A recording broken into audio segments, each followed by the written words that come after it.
Guys,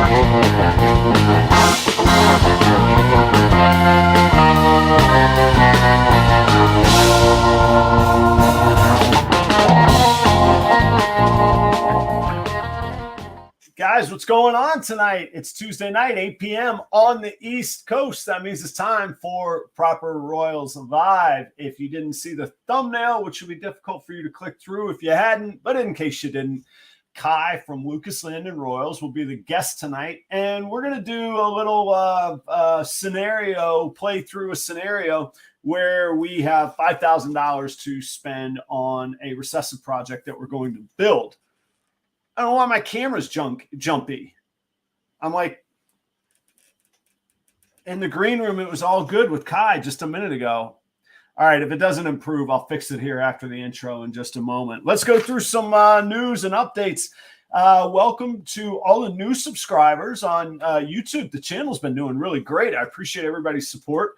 And welcome back to all the usual subscribers and supporters. Good to see everybody in the audience, especially you early birds. I see a couple new people. Hensler's Pythons, Escamilla's Morphs. Welcome. I don't know that I've seen you all before either. Mainly, thanks for the shout out on the new video that went out yesterday. It's about a facility upgrade. All right, the camera's driving me nuts. Hang on just one. I'm going to keep talking, but we're going to fix this camera. I got to reset it for 1 second. Stay tight. I'm just going to turn to a blurry thing for a minute. So, yeah, we'll do some announcements while I reload the camera. The YouTube's going great, though. Thank you for the support. Today, this very day, today, 1 year ago today, I hatched my very, very first clutch of ball pythons. How's the video? It's lagging. Something's not right here. All right, we're gonna keep it going. How's the audio? Somebody give me a comment on the audio. At least the audio works. If my video's lagging, I'm gonna figure it out though. We'll get it sorted out. Let me check my Wi-Fi real quick. Which Wi-Fi am I on? Yeah. Maybe I should switch it to the 5G. You know what I'm going to do? I'm going to wait for Kai to come on in case this kicks me off when I change my Wi-Fi over, and then he could keep the show going for a second. No, this is terrible. I'm going to lose viewers. Like anybody watching this in the future is going to be like, this is awful. But then it's going to kick me out. You know what I'm going to do? I'm going to bring Kai on now. He's going to introduce the show. And then we'll do the rest of the announcements together, and we'll just keep going. I trust Kai like that.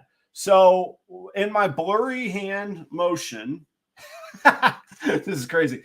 Hey, everybody, welcome back to the Proper Royals stage. Somebody who's truly been a very good friend to me, also a mentor, just somebody genuinely supportive. I've had Kai on the show before.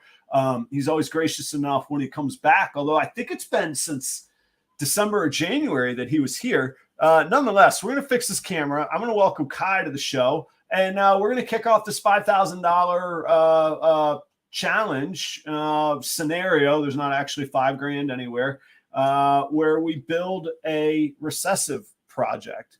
Welcome, Kai. Hey, guys. Oh. Hey, Adam. How are you? Good.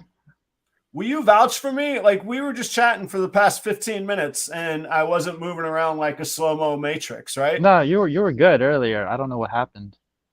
Yeah. It sounds glitchy. I see Jeremy Baud has jokes. I don't know if the joke's about me or about you, Kai. He says the audio is good, but I feel like I'm watching an old-school Asian movie. Okay, I don't know. Those are Jeremy's words, not mine there. Can we kick him off? No, I'm just kidding.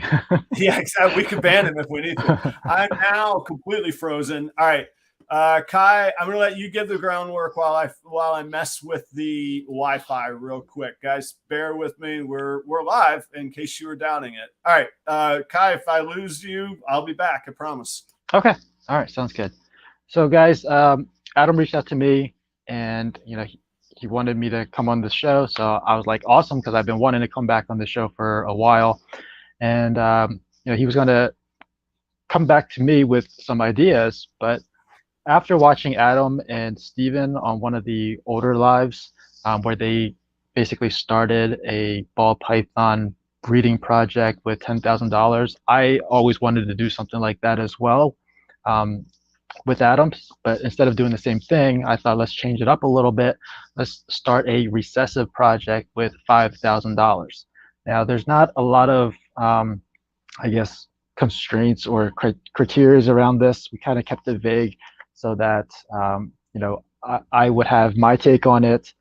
Adam would have his take on it, and maybe we'll learn from each other. One person might think of something that the other person didn't think about.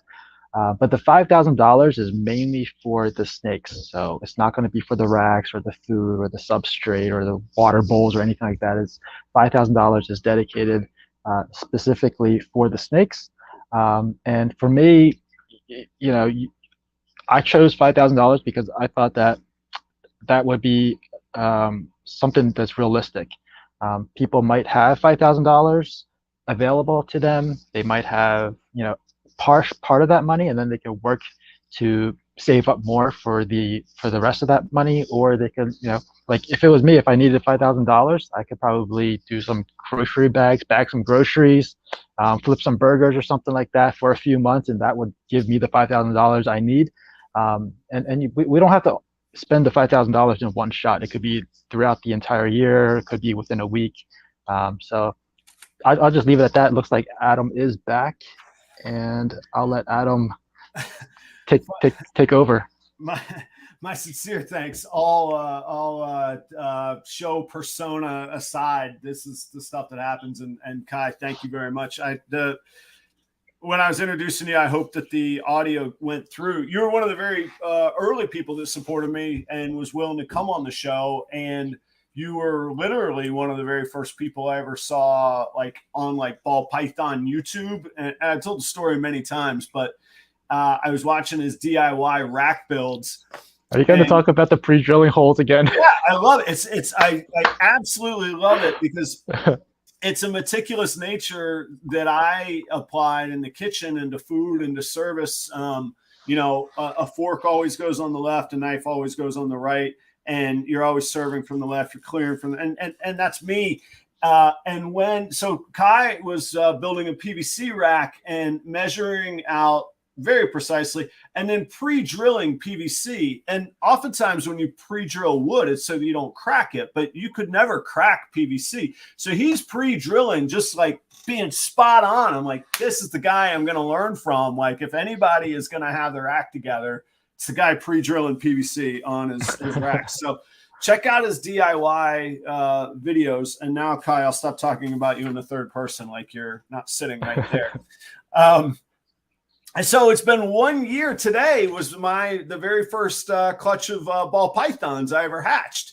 And and you hit me with one of the great quotes too, because you were like, well, who's the dad? And I was like, well, I paired her to this and I paired her to that. And you just looked at me and you're like, why would you ever do that? Okay, I don't know. I hang my head in shame.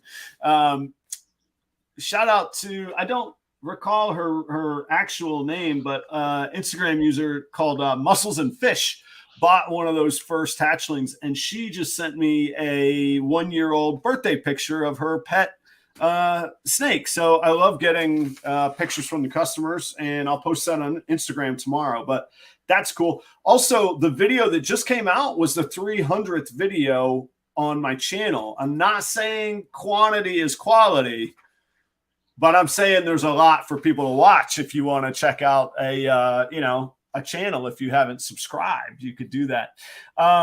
Thanks everybody for the support. I hope if you're watching, you hit the like button. You might consider subscribing. All of Kai's subscribers, you were kind enough to post the link on your site. And if you guys aren't subscribed to Kai, you are, where are you at? 53, 5,800, something like you're coming up on 6,000 subscribers on YouTube, right? I think you're giving me too much credit. I know it's over 5,000. I didn't. It's really over 5, so you're on your way to 6. There you go. That's how you do it. So check out Kai. I think when I met you, you had been at it about 5 years on YouTube, so you got a little over 5 years of content. Is that right? Am I remembering? Yeah. Yeah, that was just off the cuff, but that's what I was thinking of. Good memory. I've got snakes up on Morph Market. And guys, on the super chat, if that's your thing, no, it's not expected. Nobody's going to be shamed if I'm not tipped money or whatever it is. But if you do support the channel on the super chat, it all goes to feeding ball pythons, which cuts out, some of the work I got to do in the daytime, and I can make some content and hang out with dudes like Kai and share that with you all. Next week, I got Byron from Sweet Serpents Tampa will be on the show. And then after that, I'm working on some scheduling thing, but I got some cool guests in the mix. Been in touch with JD from JD Constrictors. In November, we'll have Rashad from 212 Exotics. I point over here because that's my calendar. Portuguese Pythons out in California. I got to sort out their schedule. They were at the Nevada Super Show all weekend. I'll get with them this week. And then for those especially nerdy folks out there like myself, John, the founder and still the operator of Morph Market, has committed to coming on the show. We're going to work out scheduling. It's going to be after Tinley. But he's been kind enough to put up with my badgering for a little while now. But I'm incredibly intrigued by John, both from his customer service standpoint, his innovation and innovation-minded outlook at his company, and then, of course, what Morph Market's done for all of us in the hobby. So, I'm pretty pumped about that. I heard, so maybe somebody's playing a joke on me. I heard in the comments that it is Kike's birthday. Happy birthday, man. Like, talk about a friend of the to the industry. Holy cow. Kike, happy birthday. You bring many of us lots of joy with your support. You're usually the first person on any video with a comment of support, and you're totally well, thanks. I'm glad to have you around. I hope many normals come your way on this birthday. And he loves normals, so I actually mean that sincerely. Yeah, happy birthday. I was also going to talk about this for a moment, but I'm not going to leave Kai just sitting there on the sidelines for much longer. YouTube has a membership option for a channel, and I've expressed some concerns about, membership things or Patreon. But if I could bring value, like, what do you all think it would be? Because I'm not going to sequester like certain knowledge. So like, I'm not going to be like on a video or on a show, like, oh, I'm not going to share this with everybody. I'm only going to share it with people that pay me. I don't want to do that. But what would make membership worthwhile? Like, leave it in the comments. Let me know some thoughts. Would it be like swag? Would it be further access to me? Would it be like business meetings or group business meetings, group chats, texts, Instagram group talks? What would bring value? What would make sense? And what would be worth my time to do? And I don't mean that in a cocky way, but just truly what would be worth the time to try? I'm up for some interesting ideas. Tito, the pole dancing that's a different price tier. Like that's an unadvertised, that's a certain number of knocks and, that's a different platform. Oh yeah, that's true. They have a fan. Yeah. Is it OnlyFans? OnlyFans. Let me tell you, if the market keeps up like it did today, you might see me on OnlyFans a little bit sooner than later.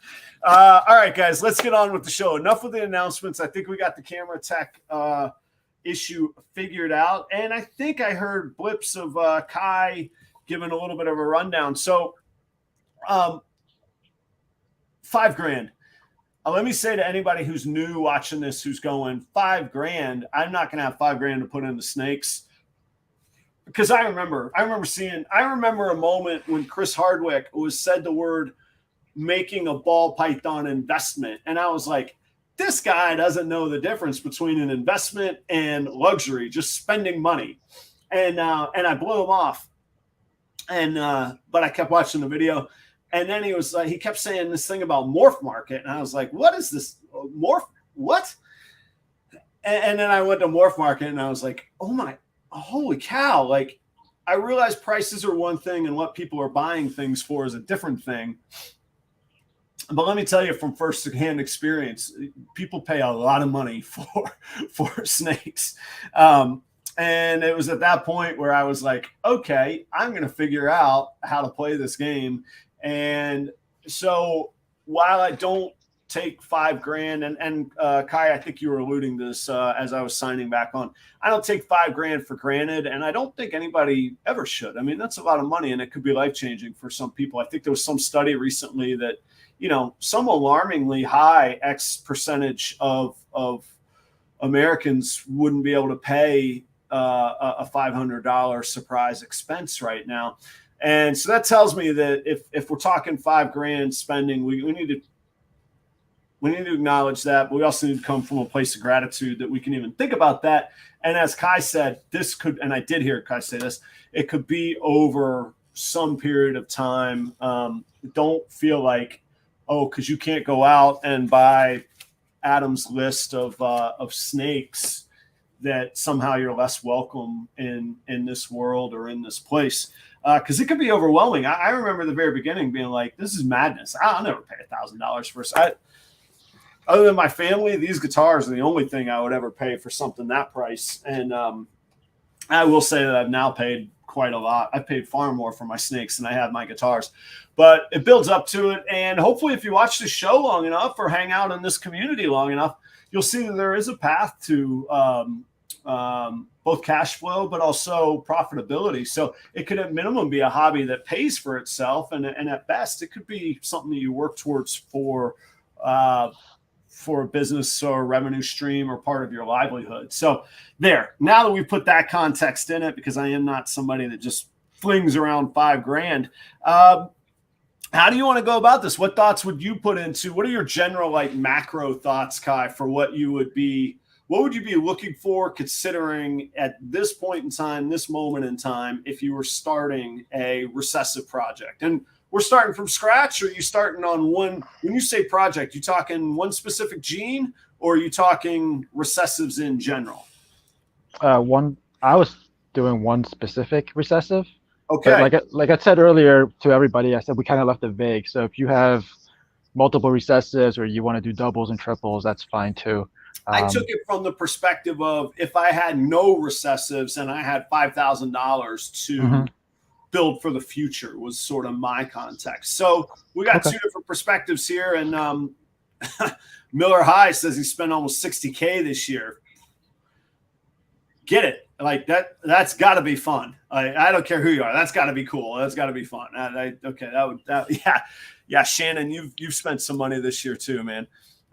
So Kai, what would be your gene, and how would you go about pursuing that gene project then?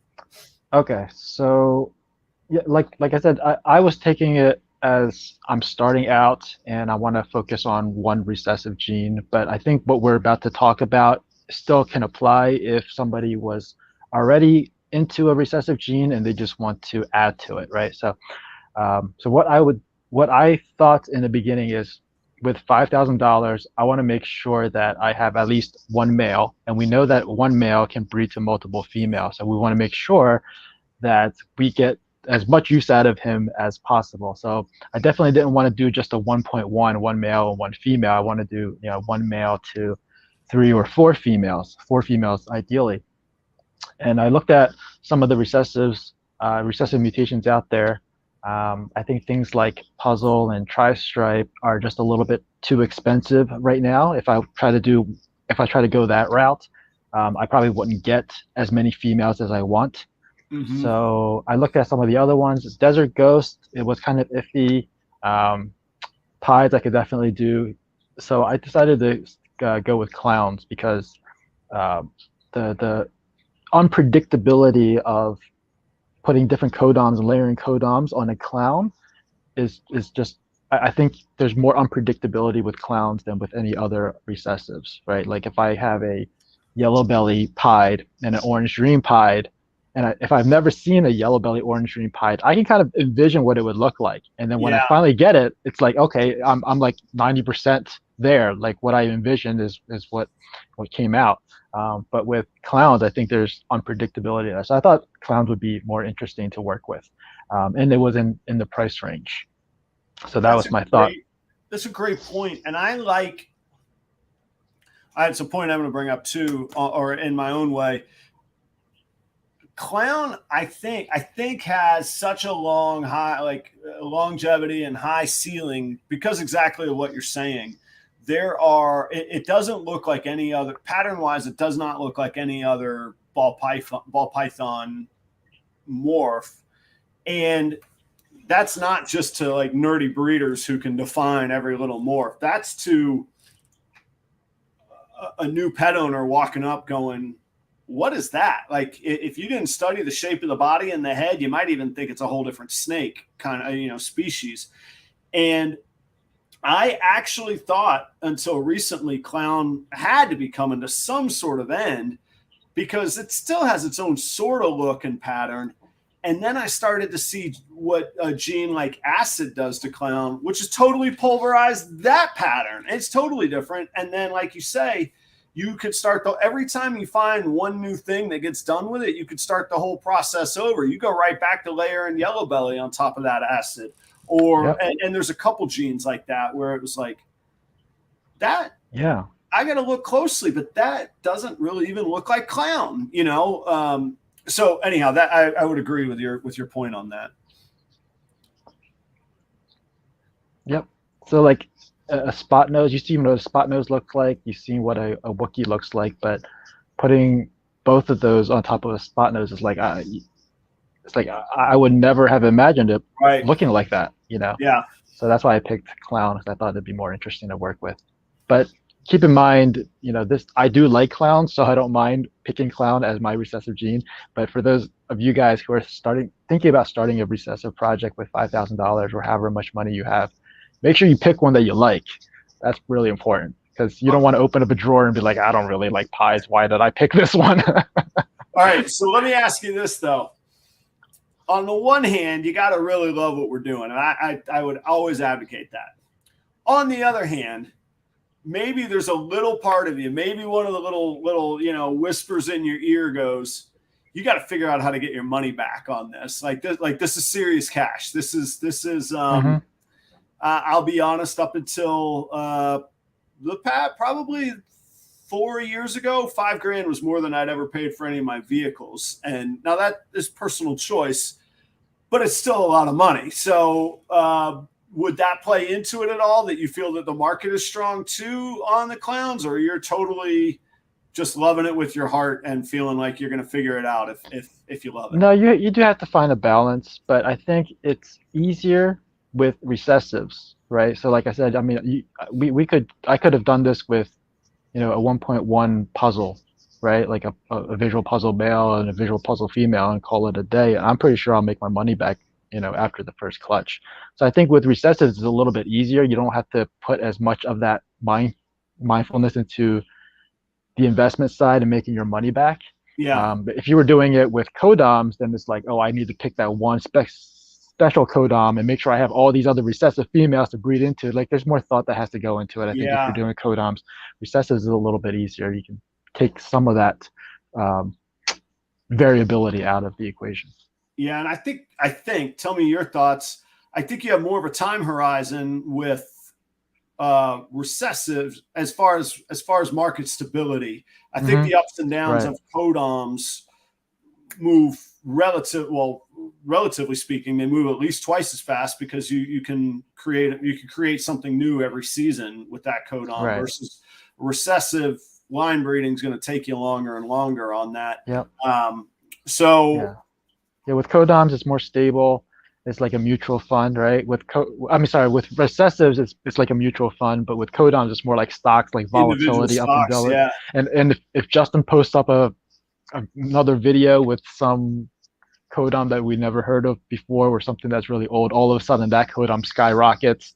2 years later it plummets, and then he makes another combo with that codom and it skyrockets again. So it's a little bit more volatile. There's definitely an Elon Musk factor with what 4 or 5 of them out there, 3 or 4 anyhow. And anyhow, if they're watching, I could really use a pump on hypo these days. That's what I've been. I think it's an incredible value, and I think the results are great. So hypo's coming back for sure. I think so.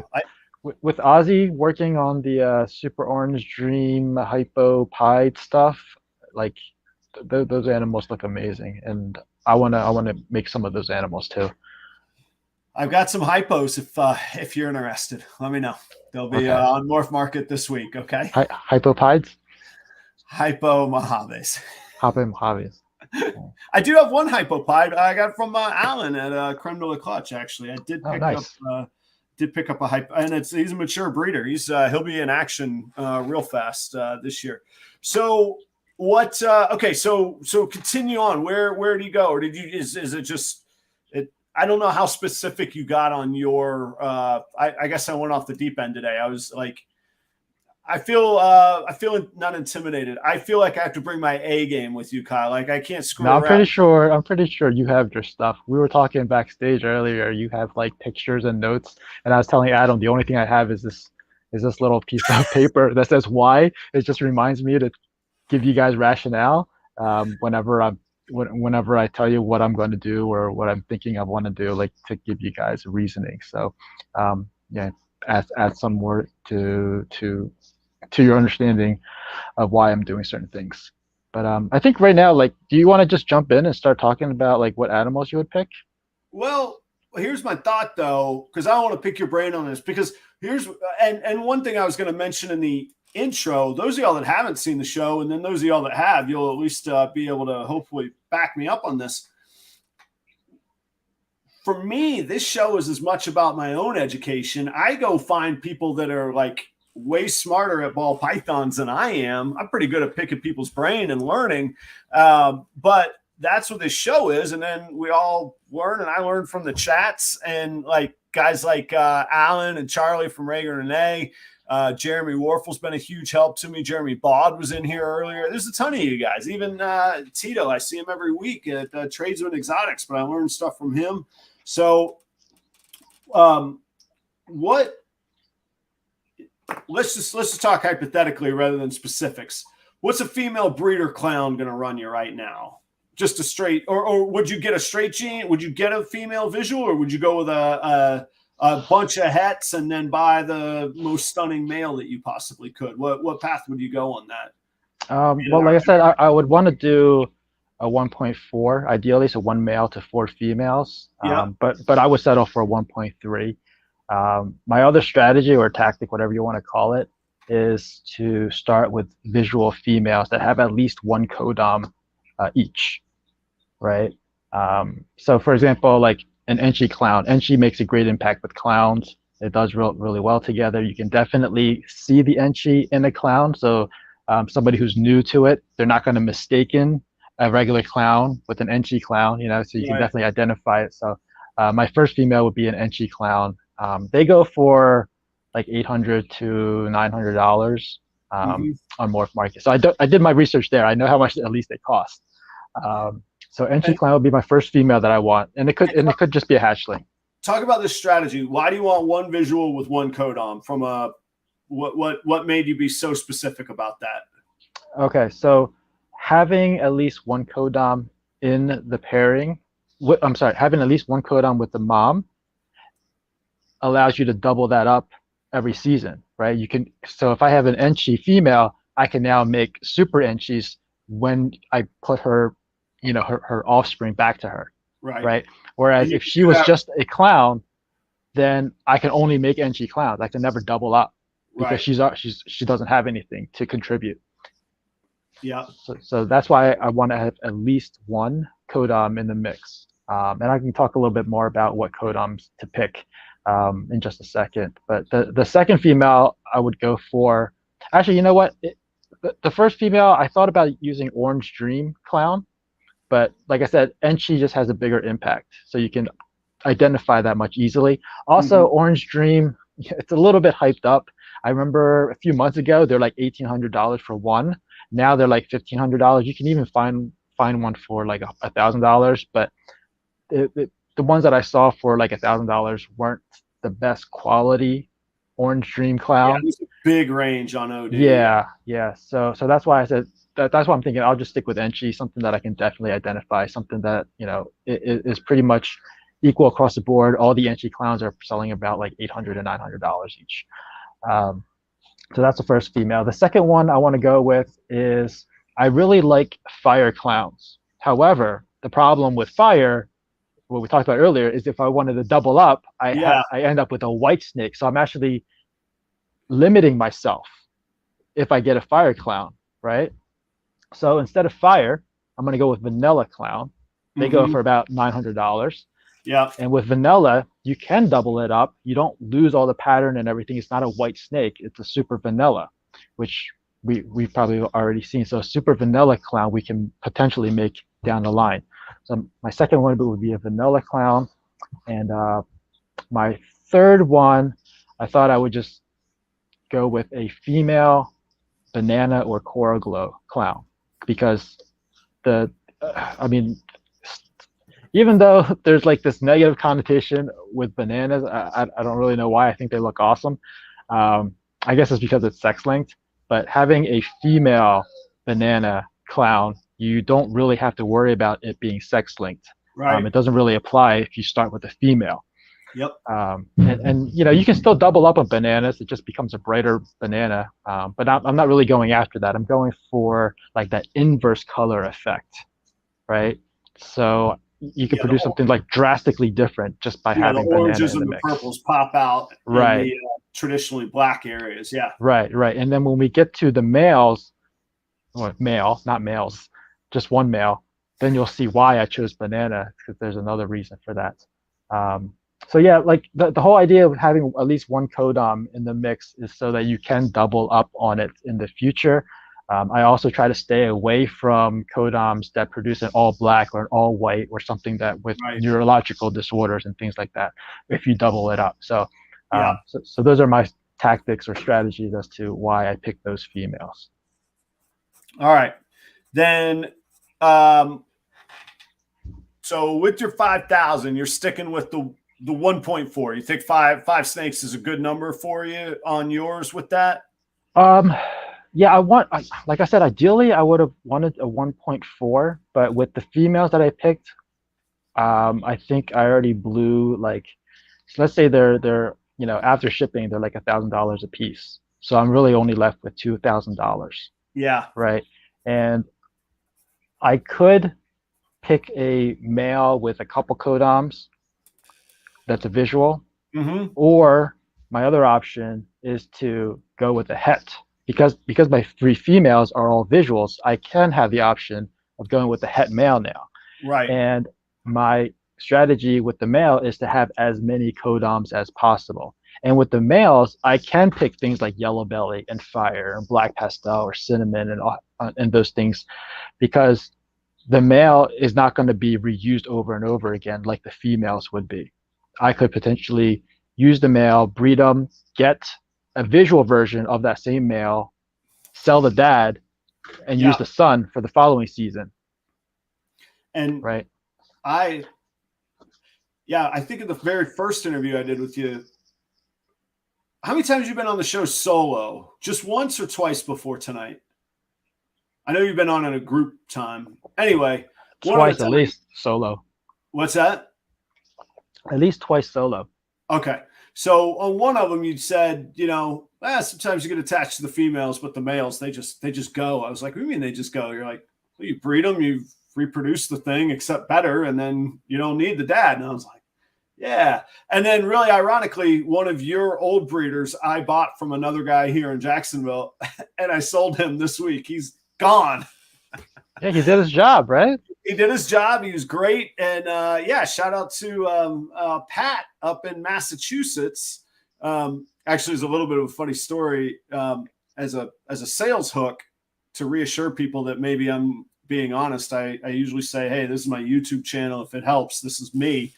And he replied, oh, you're that geek that makes all those videos? And I said, thanks, ? And he goes, well, you know, you got car geeks, you got guitar geeks, you got snake geeks. He's like, I don't mean it in a bad way. And he goes, and I've already bought the snake from you. I was like, okay, we're cool. All good. Okay.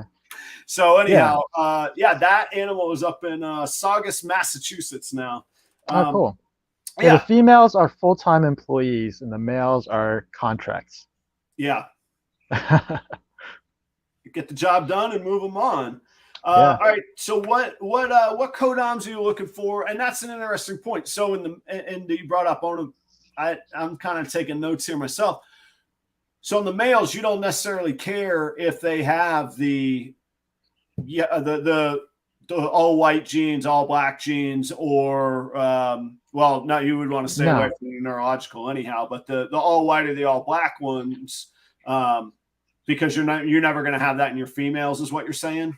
Right. So when I'm starting out, I don't want to limit myself with females having those genes, because then when I try to double up, like I said earlier, if you have a yellow belly female clown and you double up in the future, you're going to get an all white snake, and you won't even know if it's a head clown or a visual Right. clown.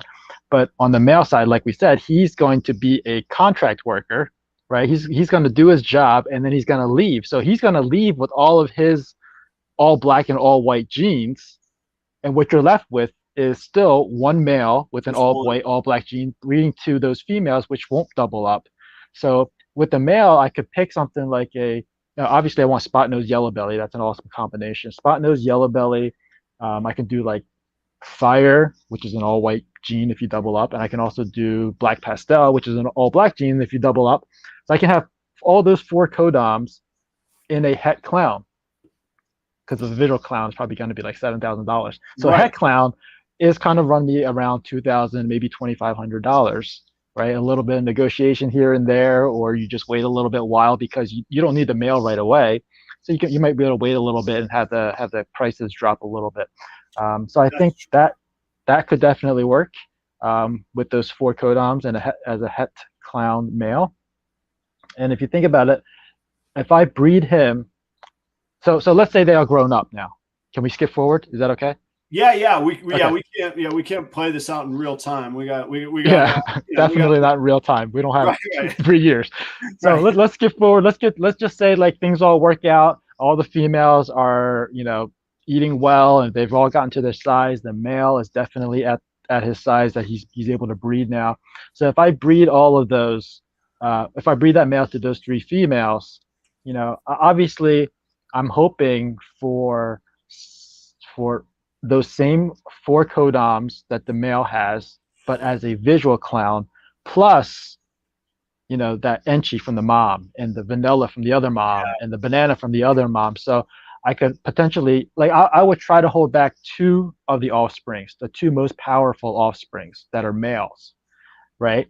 Obviously, I'll hold back the females too. Don't get me wrong. I'll hold some of the females back, but let's focus on the males first. I want to hold at least 2 of them back, right? And the good thing about I gotta say hey to Pat here. So Pat bought that snake. That's Pat there. Oh, that's Pat, the geek. Pat bought the geek. And see, Pat, I got guitar geek too. I meant it when I said that we're cool. It is good, man. Thank you for checking out the show. Thanks for buying the snake. It's cool that you're here, man. I hope he's doing well. And Kai can vouch for his production capabilities and het albino-ness and all of that. So, and actually, Kai, it came in real handy. The speaking of morph market things that really help, the morph market history of what anybody has sold, but what you have sold was able to help me show the lineage and what's the provenance, as we would say in the wine world, of that male. So it turned out to be really cool. That's like a full circle thing. Like Pat, and I'd not known Pat before we talked about selling and buying the snake. But here he is watching the show. You produced that animal, and he came through my hands along the way as well. Super cool. Pat, thanks for hanging out, man. Totally cool, I promise. Yeah, thanks. Kai, we are all geeking out right now, to be honest. we are being nerds we're just right geeking, now. Yeah. So on your females, would you not hold back? Say you popped out a fire, orange dream clown female, would you make an exception? I mean, or what would dictate whether you kept that one or not? Since fire has one of those genes. All right, so we can talk about the whole female holdbacks too. It's going to really depend on the male holdbacks. Like I said, I'm going to hold back 2 males, right? And I would also hold back the females that the males compare to. Right. So if I have, let's say we produced a fire female combo clown, like fire clown combo female, Sure. right? Yep. And she has fire in it. We know that doubling up on fire is going to produce an all white snake. But like I said, I'm going to hold back 2 males, one that has fire and one that doesn't have fire. Okay. So I can put the non-fire one to that female, so I can avoid the whole white snake issue. And over time, you're going to gain more females anyhow, so right. you'll have options. Right, you'll have more options. Yes, that's or not. Yes, that's why in the beginning it's important not to limit yourself. But later on, when you have a larger collection and you have multiple males, multiple females, you can always find a male to go to that female with missing all black or all white snake. Yeah. So further down the line, you don't have as big of a risk or limitation. But you have room to navigate how you want to. Yeah, exactly. Navigate. I like that. Alan says I should fight Pat for a USARC charity. Alan, his logo is his screen logo is the Glock logo. I don't pick many fights, but I'm not picking a fight with the dude with the Glock logo. I'm not fighting anybody. All right, go on, Kai. I'm done. Okay. Sorry with the sidetracks here. Okay. All right. So think about this. But by starting with now at this point, like we've gotten our first clutch. We talked about what males to hold back, right? What to look for in our male holdbacks and what to look for in our female holdbacks. They have to be able to mingle, to mesh. You have to navigate away from the blacks and all blacks and all white snakes. That's right. Navigate. So now we got to that point. But think about this. If I started with het females and a visual male, okay, obviously I need a male offspring or male holdback to breed back to those het females. Yep. So that cuts my options to just 25%. Exactly. Right? Because you have half the clutch are going to be males, half the clutch are going to be females. So the males is only 50%. And then out of the males, half of those are going to be hets and half of those are going to be visuals. So you're really only left with 25% to pick from out of every clutch. And you might not even find what you need. So what you're going to have to do is sell them. Hopefully you can sell them and then spend more money to go buy another male. So you're not really making that much money because you have to turn over this money. You have to keep selling and buying in order to get your males. Whereas since we started with visual females, my options of finding a male that I can use is 50% because I can use visual males and I can use het males as long as they have the right codons. Yeah, they're all going to be one of the others versus one. Yeah, thank you for laying that out. I wouldn't say I got into an argument. We got into it. We were discussing this on last week's show, and there is one philosophy that says, buy a bunch of the het females and then, one powerhouse male that can go to all 4 or 5 or 6 of your het females. So you can make it up in quantity that way. But you're right, your holdbacks, then you're limited on, like you say, it's going to be 50% of 50%. 50% of them are going to be visual or what, you gain your codom out of it.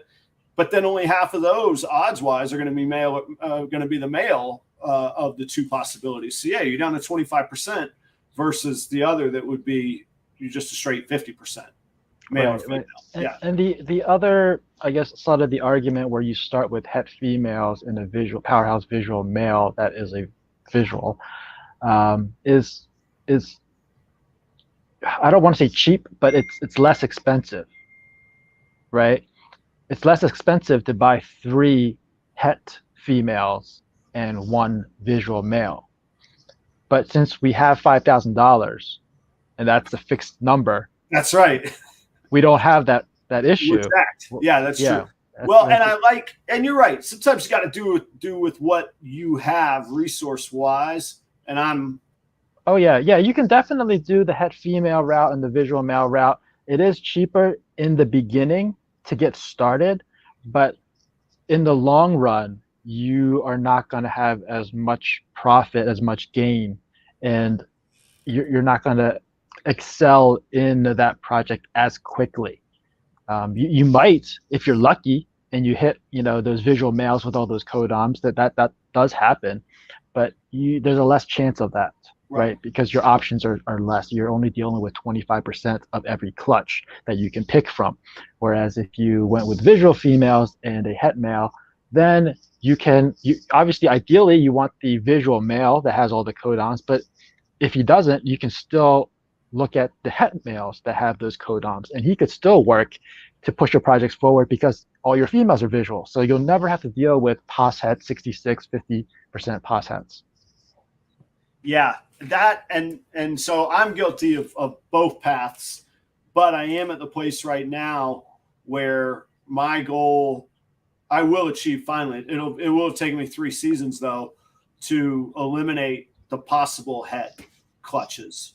And that's time and effort that as a breeder you don't get your return on, because you can't sell them for, I mean, you could sell them with 66%, but unless it's a super high-end gene, nobody's going to pay extra for that. Like somebody might pay for a 66% sunset puzzle kind of thing right now, maybe Desert Ghost, but there's only a handful of genes that somebody's going to pay that for to roll the dice on.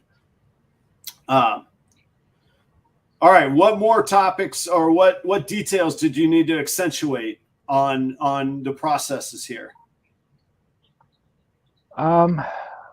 What details do I want to accentuate? Well, I want to just continue on. Like if we go another season, right? Like the first season, okay, we produced our first clutch with those 3 females, right? We talked about starting off with visual females as opposed to starting with het females. But let's go the next step. Let's say let's have another season, right? At that point, if you started off with het females, you probably have less visual females to hold back from the first season. Right.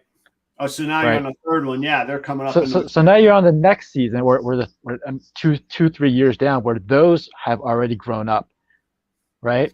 Yeah. And if you start with hets, you have less female holdbacks that are visuals to grow up. Whereas you start with visuals, you have the second season down, you would have a visual male to a visual female, and then you have a bunch more visual females to hold back. So again, it's kind of like you start off with a small advantage of just having the 3 visual females. But as your seasons progress, you start that advantage starts to get bigger and bigger over the other one. Growth, right? Yeah, exactly. Because you're going to have every clutch with the 3 visual females. You have more options to choose from. You have more holdbacks. You have more powerful holdbacks, more visuals. Whereas if you started with the 3 hets, you have a smaller pool of options to choose from for your holdbacks. And of course, every year, if you don't have as much holdbacks, then you're just gonna, that advantage is just gonna get more and more separate, more different, right? Yeah. And so yes, you can go the less expensive route and start with your het females, but in the long run, you're not gonna make as much money. You're not gonna be able to progress as quickly. So did you really save money? Because we know, like, if you just spent the money up front, and I'm not saying that everybody has it, and not everybody has to do this, but you're buying time. You're buying time with them spending money up front. Do I do that on every single recessive? No, I don't do that. Like with my tri-stripes, with my puzzles, I'm not really into those. So I don't really mind doing a het females to a visual male. In fact, I don't even have a visual puzzle or a visual tri-stripe. I'm doing het to het. Oh wow! Okay. I'm not really into it. Like I just want to have it because I want a tri-stripe in my collection. I want to have some puzzle in my collection that I can use later on, but I'm not very, very into it. So that's another thing. Like on the projects that you want to focus on the recessives that you really want to focus on, it pays to start with those visual females. On other side projects, you can go the het female, het recessives. Yeah. So think about that. Nice. Well, thank you for walking us through that. And that it carries more weight when it's from somebody who's done it and is doing it. And how many breeding seasons in are you? 7, 8? No, no. 5 I or 6? think, yeah, I think I'm 5. I think I'm 5. 5. But so in one way, 5 years is a very long time. In another way, I don't know if y'all have seen on Kai's channel, you're popping out double visuals nowadays, and you've made some money along the way to buy your way into some of these or skip along the line. Mm-hmm. On the other hand, I'm guessing at this point you're playing with house money, like the expression house money, not Kai's house money. You're playing with ball python money, is what I'm saying. Would that be fair to say on the ones that you're buying? Yeah. I mean, like, yeah, it's fair. I mean, at certain times of the year, I'm playing with my money, but at the end of the year, it it's it translates to house money. Does that make sense? Like, Yes. I might have to take some money out of my own pocket to Right. buy whatever animal that I want that I see at that moment. Yes. But at the end of the year, after I sell the other stuff, I basically recoup my own money. Right. Yep. And this isn't what I would necessarily recommend everybody do, but I'm neurotic enough and my wife keeps me honest enough. I have a list of not actual debt to creditors, but debt to the household. So yeah, I do that too. Yeah. So if I'm going to invest in this year, I've got to keep myself honest that debt needs to be paid back to the house. Mm-hmm. That's better than credit card debt. And it's certainly better than, home equity lines of credit, or, don't go down those roads, but keep track of what your expenses are and just keep true to yourself. If you're cool with it being a hobby that either pays for itself or costs you a little bit along the way, that's cool. But if you're taking the business angle of it, study your expenses and study your cash flow. Good decisions will come just from you following that. I want to say thanks to a couple people that I didn't get to along the way because I didn't want to interrupt, although this seems like a good spot to. Granddaddy Herps, thanks. I saw that you subscribed to the channel a little while back. Thanks so much for the support. I know that you said you were driving and listening, so I trust that you still are. Thanks for swinging by tonight. Jordan Leland, a supporter of the channel. We've got I've got a video coming up of some of his hatchlings from a very cool clutch that he has that'll be available right away. So check out Jordan Leland's Morph Market page. On the 25th, I neglected to say earlier, I got all discombobulated with the camera problem at the start. I will be on Kent with Craft Brew Morphs on his show on September 25th, Sunday, September 25th, 6:30 in the evening. And then right after that is Jeremy Warfel's show, who's been an awesome colleague to watch grow. I've been just thrilled with his growth. And then also I saw Nicole was in the audience tonight. Lady Tiz, if y'all haven't checked out her channel, she is knocking on the door of 1,000 subscribers. And Nicole, put the details. I don't want to make a false promise.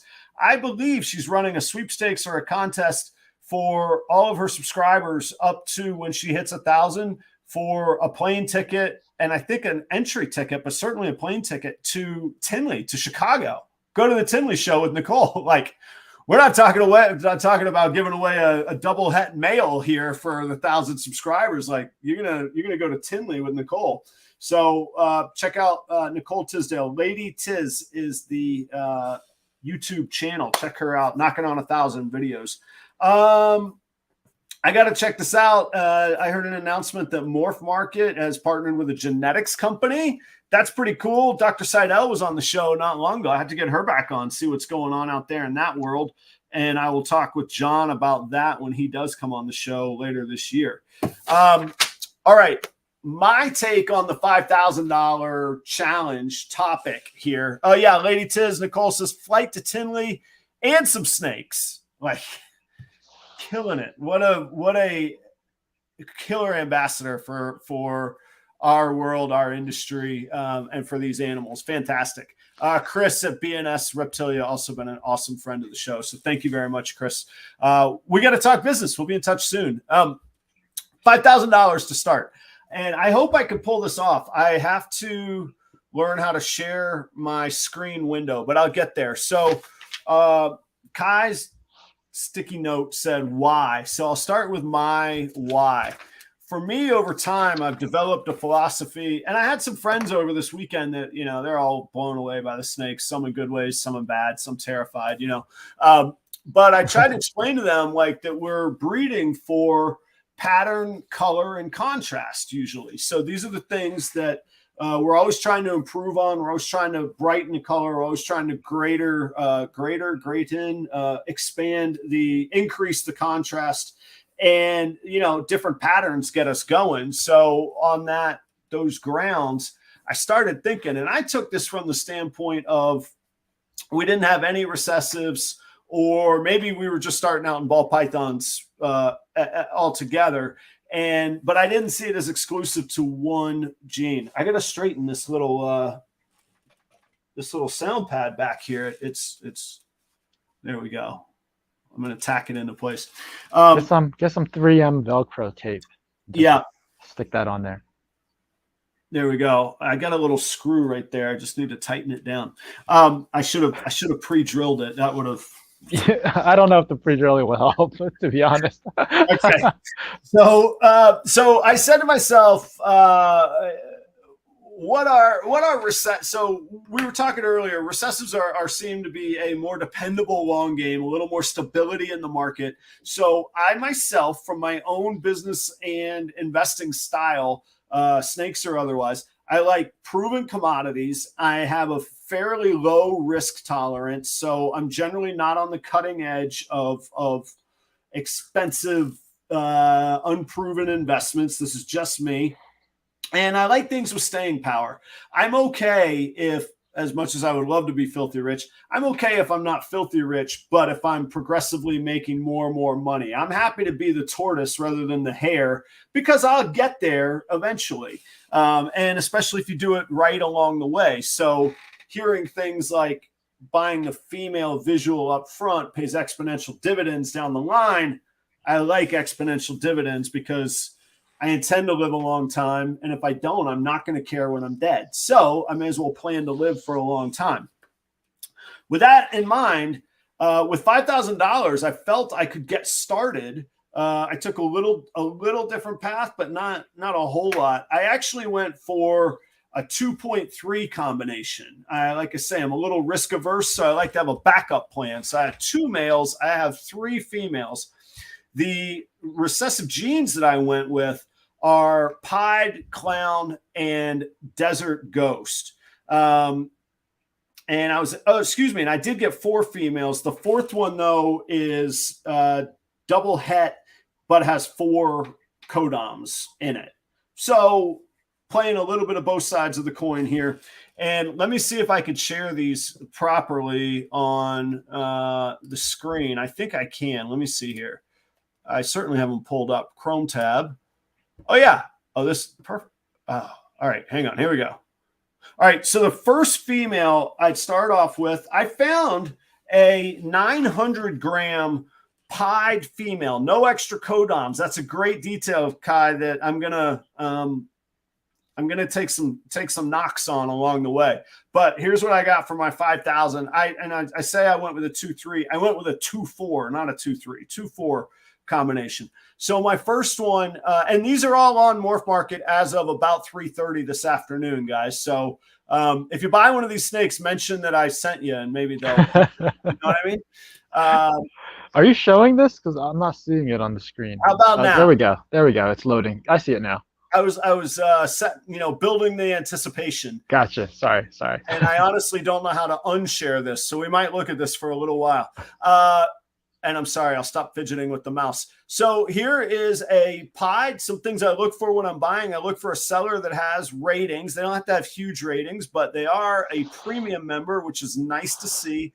And they have ratings. Clearly, that is a visual pied, so you don't have to worry about if the hets or the other genetics are right because it's a pied. And if it's not a female, then they're going to have some explaining to do. But there was 700 of my dollars. So I got 1 female pied, 900 grams. It's going to be a little while till she's ready, but we're going to get actually 1,000 grams, 989 grams. We won't get immediate gratification, but we're going to be able to try her out pretty soon. Maybe springtime. We'll give her a late breeding season shot. So that's the first one that I went with. How do I get back here? And now I'm back. You're back. I'm back, and I can't see your comments when the other screen is up there either. All right. There was a comment. There was a couple comments earlier about inbreeding and line breeding. I think maybe we should address those. Yeah, you want to talk through that real quick? Yeah, sure. I mean, it's not a huge deal when it comes to snakes, especially since we're getting them from different breeders, right? Like every single female that I would be getting, when I looked online, they were from different people. So the females are not related. The male that I would be getting is not going to be related to any of the females. So the first generation, there's no relation at all. The second generation, there might be like a stepson who is going to be breeding back to, I don't know. Yeah, it'll be like what's the difference? What's the relationship? So a female and a half son. Is that what's the actual terminology for that? There's son. You're yeah, the mom to son, it's mom to son. That's a straight to the son. Well, no. Okay, so yeah, so first generation it could be mom to son, but remember I have two males, right? I have two males that I'm gonna hold back. So I could keep them non-related. But the point I'm trying to make is it's not going to be a big deal if I breed the mom to a son. I just want to continue doing that for a prolonged period of time. I think somebody said, I don't know how true this is, but I heard somebody say like you can keep breeding the hatchling, or I'm sorry, the offspring back to the mom. So like you can breed the son to the mom, then the grandson to the mom, then the great grandson to the mom. You can do that up to 7 times is what I heard. But I wouldn't do that. I wouldn't even go that far. Like I'll probably go like maybe son to mom, maybe grandson to mom. But then at that point, like I said, we would have a collection big enough to be diverse enough to not have to use related animals back to each other. And that is, am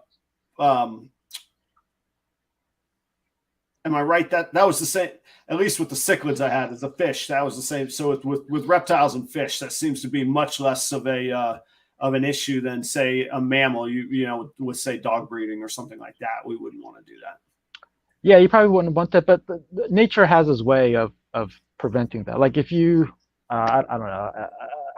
I don't want to use like lions as an example because I know nothing about lions, but in the wild, right? Like a lion wouldn't say, "Hey, I'm your grandson. We can't breed together." He would just like take over the pride and still breed with his grandmom. He wouldn't care, right? Yeah, but it is also why they force out the dominant males, force out the young males as well. Right, but then they come back. Well, then they kill their dad, but only one of them.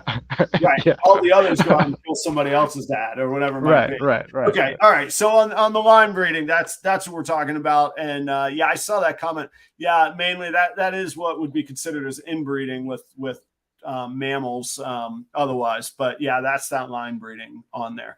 All right. The second gene that I found that I would want to work with is clown. And all those reasons we talked about earlier with clown. Pied, I think everybody knows it's a pretty stable long-term project. And like you say, with the days of getting ultra rich on pied maybe are behind us, then again, that ultramel pied that you just popped out, I mean, that's as exciting as anything going on right now, Kai. Seriously, I mean, that's incredible. And now you've got a whole platform of double visuals to start adding codoms into, which is that's the dream, right?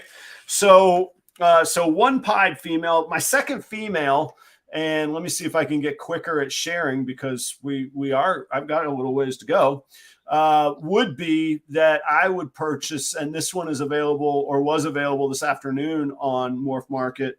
I found a 300-gram yellow belly clown. And here she is. First off, Yellow Belly is a great codom to be working with. This one looks fantastic. And it is that female visual with the one codom addition on top of it. 69 rating on sales, fantastic. And pretty competitive price. I know $1,200 is a striking amount to somebody just getting into the game. But I could tell you when that animal matures, if you were to just breed to another clown, half of the whole clutch of babies would look like this. And if you bred it to a clown that had other codoms, you could improve upon that price in theory. How much is it? 1,200. 1,200. Okay. So I mean, if the market stays the way it is, when it's ready to breed, it's probably going to be like 2,600. Well, yeah, that's the other thing too. Just the snake itself. I'm saying the babies should stay in that general price range when they come along, though, too. Especially sure. But if you had a codom on the top of it, right? But I'm saying like you decided to buy a visual, and the visual holds its value much better than a het. So a het, if it was a het and you bought it at like $600, even as an adult, you probably would sell it for like $1,000, maybe $1,200. But as a visual, it holds its value much better, and you'll be able to get much more back. That's another reason to start with visuals. I'm liking the way that my real collection, not my I like how my $5,000 collection shaped up too, but I like how my real collection shaped up along those lines. And that's the thing. I mean, it is a journey. I'm a little over, coming up on 3 years since I bought my first ball python. I learned some mistakes along the way, but I'm really happy with where I'm at and where I'm heading into. To the topic at hand, the third one that I found. Now, these are hatchlings. These are 2022 hatchlings. We're going to be sitting back for a little while on it. My third gene that I went for recessive was Desert Ghost. So Pied is probably the king of contrast, right? You got the splotches of white. You could see it from a mile away. Clown brings the best of both worlds, pattern, contrast, and color. You get these amazing results from stacking a variety of things, much to what Kai was talking about earlier. And then Desert Ghost is this versatile contrast improving gene that goes great on top of anything. I mean, I'm clearly a fashionista. I'm sitting here in a chef's coat. But it's like the little black dress, it goes fantastic on top of anything. So I believe Desert Ghost will have serious staying power from an investment standpoint and just from a killer effect on the snake contrast and color that Desert Ghost brings. So Desert Ghost that I found today that was for sale earlier today, and I suspect it still is a 2022 hatchling. And I'm sorry, some of these, here it is. 2022 hatchling. That's a female visual, and she's going for $950. So again, not cheap, and we're gonna have to wait. It's at least 2 years on that, or I say at least, probably 2 years, and could very well be 3 or beyond on that.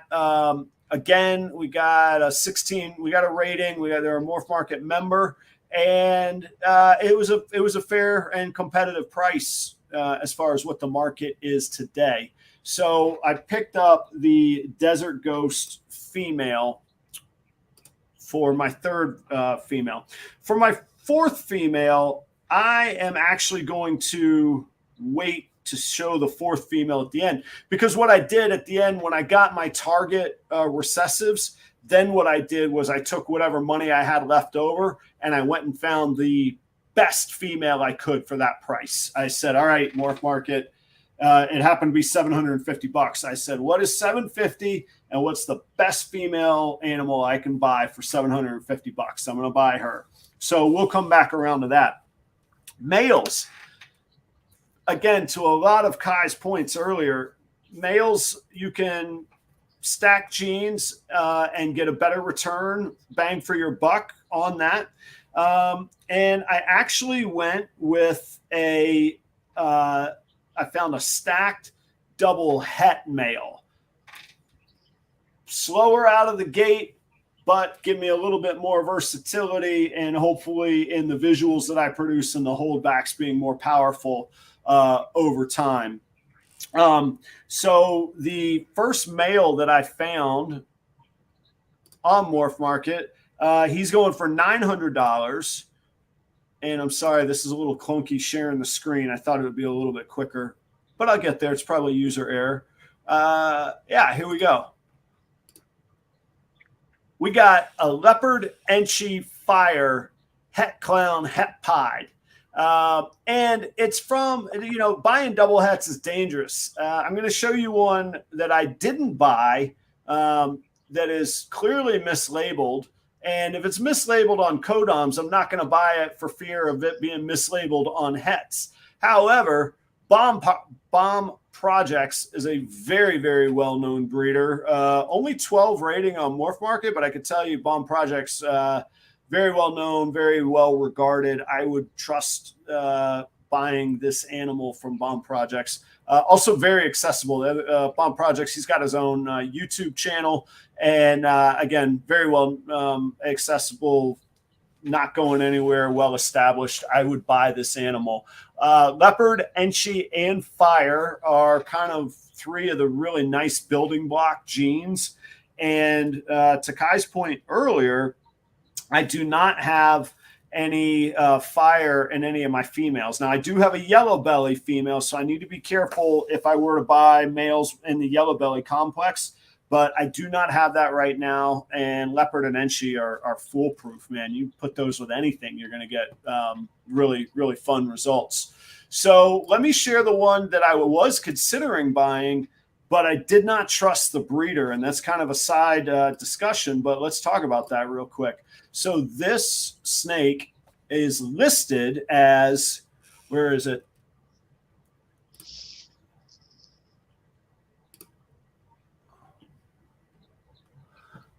Orange Dream, Yellow Belly, Leopard, Double Het Clown Pied.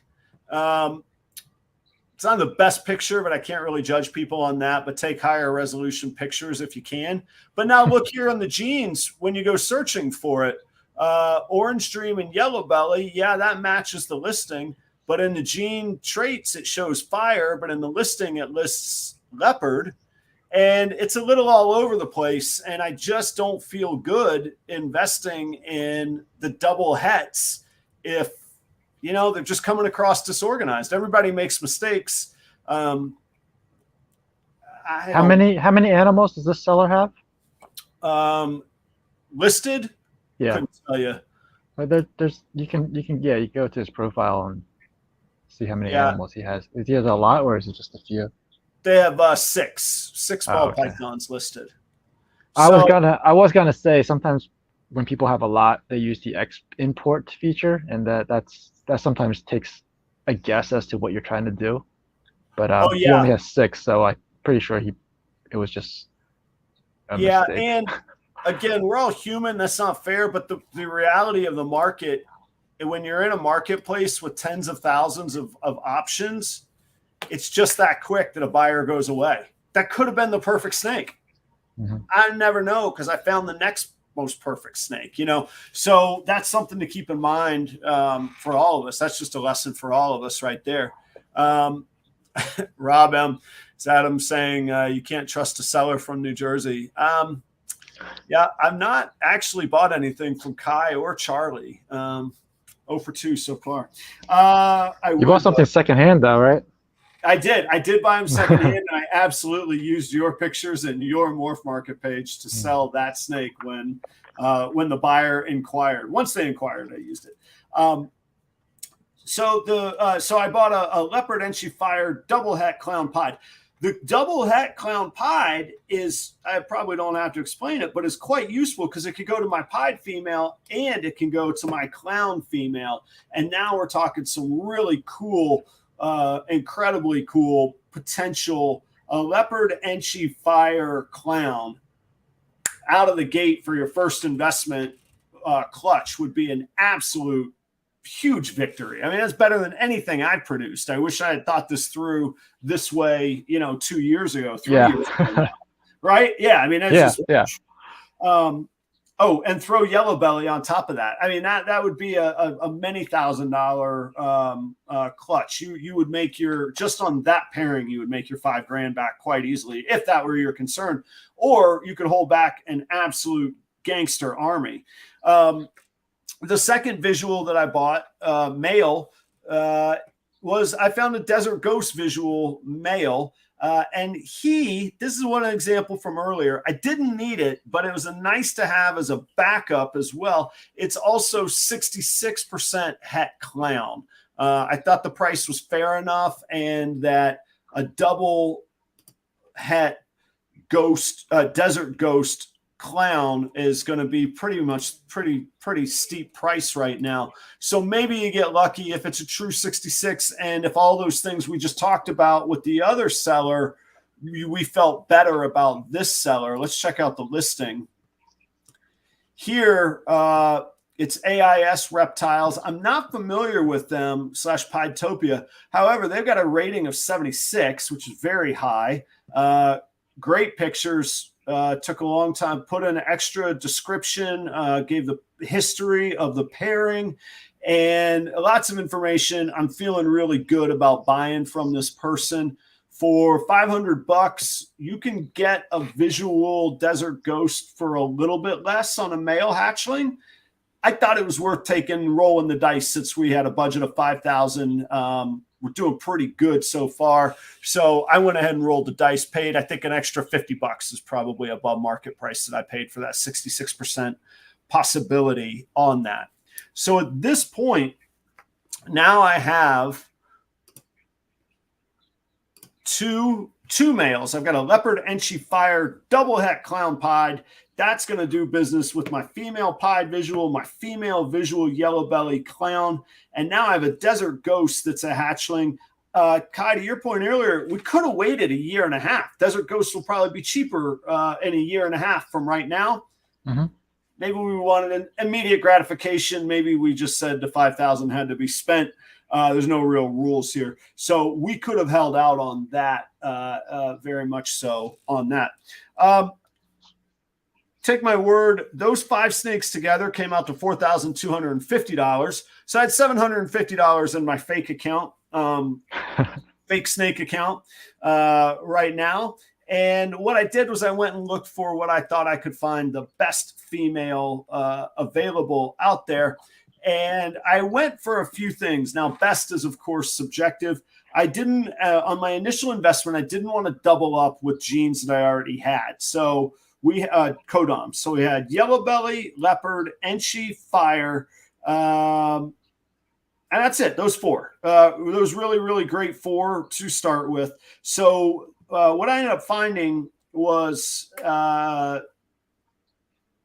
4 Codom female that wasn't any of those genes, and she's double het clown hypo. Now, hypo is just the bonus at the end because we're going to have to buy something down the line. What are we going to go for? Double visual hypo projects starting from 1 het female? We'll die before, we won't die, but the payoff ain't going to be so great. So we're either going to have to ignore the hypo or buy into that later. YT Vents, is anybody into the acid stuff? Yes, I am, but just not for this fake scenario today. So the double het female that I found is double het clown hypo, $750, 80-gram hatchling. And she is, let me share this girl here. And these are, like I say, real animals available on Morph Market.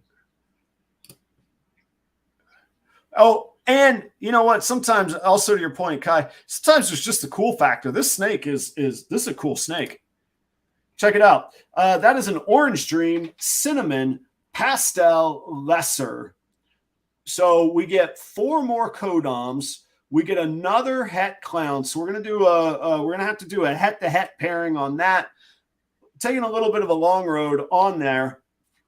But the thing is, with this, we could go 2 ways. We could breed that visual Desert Ghost to her and get Desert Ghost hets that we would hold back and have to grow up, or stacked male that then we could breed back to the other visual female that we purchased. So that's pretty useful. And then they would be possible pos het hypo, or we could go het to het with the double het clown pied with Leopard, Enchi, Fire, Orange Dream, Cinnamon, Pastel, and Lesser in the mix. So that is a $750 stacked female. Pretty cool female option right there. And that, if I were shopping today with $5,000, would be those are the snakes I would buy today on that. So I love you. I know you have an incredibly analytical mind as well as an incredibly experienced mind. What did I miss on there? What do you think what would you do different? I mean, obviously every snake in the world's on Morph Market, but what any flaws in the thought there? So you're taking a very different path than me, right? Like I focused on one recessive. You kind of spread yourself out amongst multiple recessives. And to be honest, what you did, what you explained, is pretty much how I started. Like I bought like this 4-gene female and a pastel desert ghost male, and I made all of my own het female het desert ghosts. Wow, you bought desert ghosts that early on? Yeah. Oh, good for you, man. Nice one. So I bought, yeah. Well, I didn't buy any females at that time because they were like ridiculously expensive. Even the het females were like in the thousands of dollars at that time. So I had a pastel lesser specter yellow belly. So she was a pastel lesser super stripe. She had 4 genes. Two of those were yellow belly and specter. So that's allelic. So no matter what, I get one of them in her offspring. Okay, right? Cool. Yeah. And I put a pastel desert ghost male to her, and I got all I think like maybe like 4 females that were het desert ghosts. They all had some codoms in it. They all had at least one codom. So that's something that I had going for me, and I grew them up. All right. I think the first year, only one of those girls went, and I got 1 visual out of that entire clutch. All right. Second year, the same girl went. The other ones didn't. It was the same girl that keeps going every single year. The others weren't going.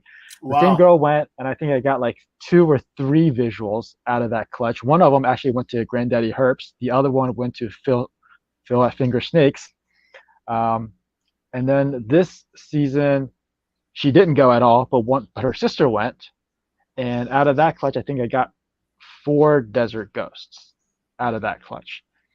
Meanwhile, somewhere along those lines, I didn't like my odds. So I found a really good deal, and I bought a visual adult pastel desert ghost female. Wow. And it was a really, really good deal considering how much they are now. Like, right. I don't even know how much they are now. Somebody go on Morph Market and look how much a pastel adult desert ghost female costs right now. But I got her for like a little bit over $1,000. Okay, what year was that? If you don't mind asking, since you already shared the the price. I don't remember what year. Maybe Phil would know. Phil, is Phil still on here? No, I didn't buy it from Phil, but he took one of the females from that clutch. So if he remembers what year that was actually the year I bought her. So I bought her the same year, and she produced a clutch of like all visual desert ghosts because she was a desert ghost paired to a visual pastel desert ghost. I had pastel desert ghost to pastel desert ghost. I think I got like 1 normal desert ghost female, 1 super pastel desert ghost female, and all the other ones were pastel desert ghost males and females. So if Phil is in here, maybe he would know what year that was because I don't remember. Maybe it was like 2019, 2020, maybe 2019. Because I was kicking myself. I was like, why did I sell all of these visual desert ghost females? Oh yeah. Well, I sold them all, and I kept the super pastel desert ghost female, which this year she gave me a whole clutch of slugs, but that's a different story. Oh. But yeah, so think about it. Like I had. Yeah. I started with 1 desert. Hatchlings are going for $1,400 now. So I mean, breeder females would be $3,500, $4,000. $4,000, yeah. So so think about this. I started with 1 visual desert ghost male paired to a non-desert ghost female. Made my own hets, right? After like 3 years of breeding, after 3 years of growing them up, and then like 2 years of breeding them, I only made like, I don't know, 7 desert ghosts out of that 7-year span. Whereas if I bought Whereas I bought that visual Desert Ghost female, and in one clutch, I made 9 Desert Ghosts. Yeah. So think about it like that, right? So I've done both, and like I said, it really depends on your situation. Like I used to work in marketing, and we would tell the clients like you have cheap, you have fast, and you have quality. You can only pick 2 of those.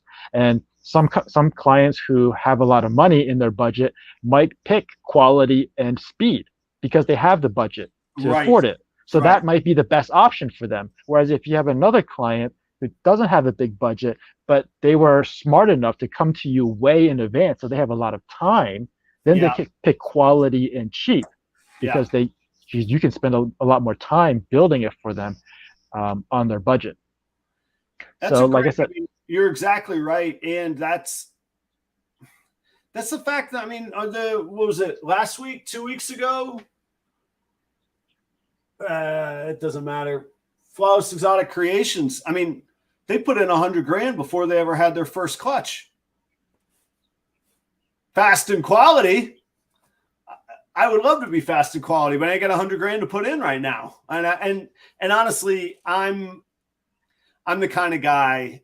If I've amassed $100,000, I'm not no. If I earn it with the snakes, by all means, I'll do that all day long. Talk to me in 5 years. I can't do it right now. It's just not in my blood for it. That's just me. Yep. So a lot of it's situational based. It's also interest. Like I said earlier, if you're not really interested in a certain project, but you just want to dabble in it, you don't have to spend that much money because you're just dabbling in it. But if it's something that you want to be laser focused on, and that is what you want to be known for, like if somebody wants to be known for Sunset, well, then you're going to have to put in more money to really get ahead in Sunset. But if Sunset's just like some off project that you're like, hey, if I hit it, that's great. If not, I don't really care. Then you can buy a couple heads and just let grow up and put them together and do a head-to-head pairing and see what happens. So it all really depends. So like I said, what you did is pretty much actually how I started, which was kind of just like, oh, I want to get a pied this and a clown this and a het clown that, and then maybe I'll put them all together. But now, if I wanted to do it all over again, I would definitely stay more focused with one recessive gene, one project, because now that I've seen kind of what happens if I do stay focused on something, I made a ton more money on that visual pastel visual Desert Ghost female because she produced 9 visual Desert Ghosts in one clutch. Right. And I was able to take that money and buy into another project and be much further ahead than to have start from scratch with just one animal or double heads. Head-to-head pairing. Yeah. So there's different strategies, and it all really depends on your situation and how interested and focused you are on that particular project. Yeah. And I would say too, again, this just plays into the situational thing, or maybe it's me explaining myself, but we also all have different interests. Mm-hmm.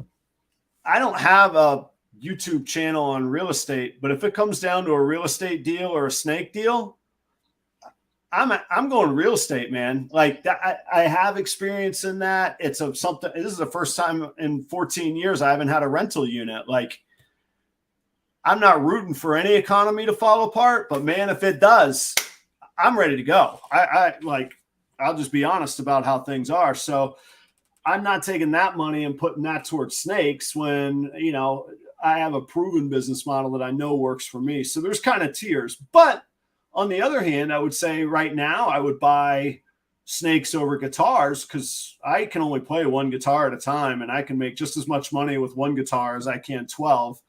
And I like making money too. So I would buy snakes over guitars right now, but I would use snake money to buy guitars. I'm not above that. So we've all got our own tiers on that. So we've talked about this in the past too. And guys, I think we're kind of through the $5,000 challenge debate, so to speak. If you guys got topics you want to bring up with Kai, we got a little ways still to go. Oh man, I had a segue I was going into, but I wanted to invite audience, and then I didn't. Son of a gun. What was I going to say? I was right on it. I dropped the ball as the host live there. Kai, let's take a little bit of a right turn. Tell us about these double visuals that you've been kicking out this year, guys. Check out Kai's channel to see what he's talking about, but let us in on some of these videos we got to check out and what you've been doing. Okay, so this season was the first season I produced Ultramel Pies, so I'm really ecstatic about that. I do plan to continue producing Xanthic Pies. I actually finished filming the video where I cut a clutch of Xanthic Pies. I don't want to spoil it too much, but I do have 4 pairings that I've made that could yield Xanthic Pies. So, you know, there's a pretty good chance I'll get more Xanthic Pies. Nice. Are you going to work your own codoms into hets, or are you buying, or are you just staying with straight Xanthic Pies? What's your plan on that project? So that's so funny, because earlier I was saying we should just buy into it, right? But Right. For this one, this is one of the exceptions, because the Xanthic, I mean, I'm working with the VPI line, and I don't know if there's like lines within the VPI line, but I got my initial one from Ozzy. And then I picked up 2 more off of Morph Market, one off of Morph Market and one off of Facebook, because they looked very similar to the one that I got from Ozzy, and they were adults when I got them, so the colors didn't brown out, they didn't fade. Nice. So I made that, and that's one of the reasons why I saved up money to buy the visual adult females, because Yeah. I know if you buy a hatchling, they might look different when they get to adults, Especially right? with VPI, unfortunately. Yeah. Yeah. So that's why like I don't really plan to buy any more VPIs. I want to at least see what I can do with the genes that I have now. Oh, cool. So I already have pinstripe. So I have a pinstripe Xanthic Posset Pied female growing up. I have a fire pinstripe Xanthic Posset Pied, and I have a fire Xanthic Posset Pied. So they're all Posset for pies. Okay. And another strategy I want to throw in here is, if you are working with a recessive that has markers, then you can kind of go a little cheap on it. Right. Right. Yeah. Because the markers help. Like VPIs, Xanthics, I think overall, not just the VPIs, but I think het Xanthics have markers. Het pies, they have markers. Yeah. Can you talk about the Xanthic markers? I think everybody could Google pied markers real quick, but what's the Xanthic markers? A little less known. It's the Xanthic marker isn't like any. There are pattern changes. Yeah. A lot of times you see like the alien has like, they'll be chained up together. Okay. You'll also see the alien eyes. Usually there's 2 alien eyes, right? They'll be linked together, so it's like a bar instead of 2 dots. Oh, cool. Okay. So those are a couple of Xanthic markers, but the one that really helps me, and this is the one that's really hard to explain. The overall shine is different. Oh, cool. Okay. Yeah. So it's almost like right before they're shed. So you know how when they go blue, and then they change back to clear, right? But they're dull color. Like Yes. they don't have that shiny skin. It's like a dull skin. Yeah. Dull sheen. So it kind of looks like that. Not as much as that, but it's kind of dull. Yeah. And you do have to wait a little bit. So this isn't one where this marker isn't one where you can go to a table and say, oh, let me pick a het pied out of these pos het pies. I mean, sorry, let me pick a het Xanthic out of these pos het Xanthics. Like, you can't do that because you can't sit around waiting for them to shed, right? But you can do it in your own collection. Oh, you're saying when it goes back to the clear, if I thought you were saying it maintained that sort of pasty look consistently. You're saying when it normally goes to clear. No, I am saying that. I'm saying that a het Xanthic maintains that pasty color consistently. Okay. But if you're trying to pick one at a show, you can't tell if it's actually het for Xanthic or if it's at that stage that it's trying to shed. I see. But you can do that in your own collection. That way for 4 days, then you're feeling good about it. Okay. Yeah. All right. Yeah. All right, but you can do that in your own collection. So you can buy a a pos het Xanthic and pair it to another pos head Xanthic, and then out of those babies, you can try to pick out the actual Right. head Xanthics, because you can wait to see if it's actually shedding or not, or if it's just maintaining that pasty color. Yeah. Yeah, so that's the Xanthic marker that I look for. Gotcha. I think it's a little bit more reliable than the chaining of the alien heads and then the linking together the alien eyes. Yeah. I've got Yeah. a clutch of 66% head Xanthics, so I'll note. Yeah, look for it. I'll note it in the pasty kai. The pasty kai. Pasty kai. I don't like that term, man. No, is that weird? Okay.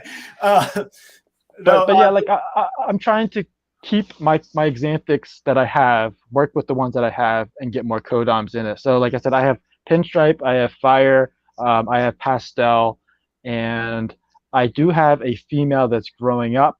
She is Enchi Orange Dream Yellow Belly Pinstripe het for Xanthic. So hopefully when she grows up, I'll be able to add 3 more codoms, the pinstripe. Sorry, I already have pinstripe. The Orange Dream, Enchi, and the Yellow Belly. I'll be able to add those to the Xanthic project as well. Gotcha. So that's something that I just want to like.